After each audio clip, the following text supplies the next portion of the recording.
4121 and Chairman Timothy. It's also my pleasure to thank the members of the committee and for this opportunity to testify today in support of House Bill 4121, an act relative to the reduction of gun violence filed by Speaker DeLeo.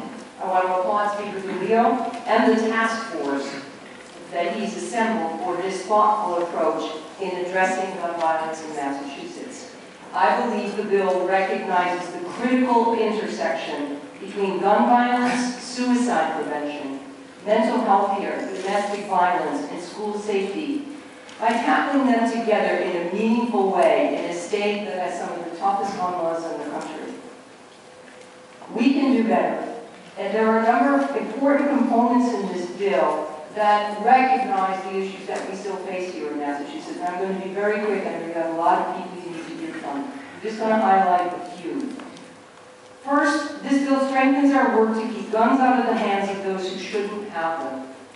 It does this by closing the gun show loophole, which for too long has allowed people to purchase a gun without the necessary checks. I believe the provisions to provide gun dealers with full access to Corey and requiring all gun sales to go through a dealer are also positive steps in this area. The second area that I want to highlight is related to behavioral health care. This is an issue close to me personally, as I have continued to push for removing stigma attached to receiving treatment for mental illness, as well as for better options for treatment for those with mental illness. And it is important to recognize today, moving forward, that just because someone suffers from mental illness alone, it does not mean that he or she is more likely to commit an act of violence. This legislation strikes the right balance by first focusing on issues like suicide awareness programs and trainings in our schools.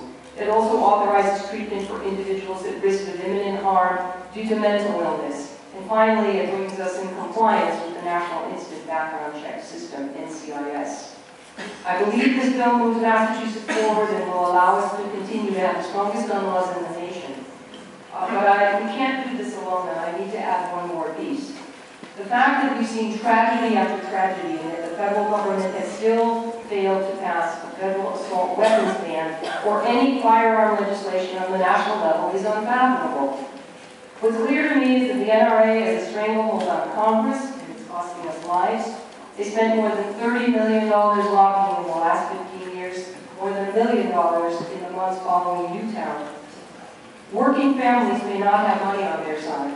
Families with gun violence may not have that kind of money on their side. But we are on the right side in Massachusetts, and we need to continue to make our voices heard here and until the federal government has no choice but to act.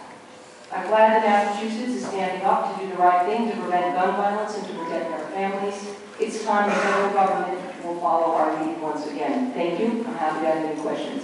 Thank you, Jim. Any questions? Thank you very much.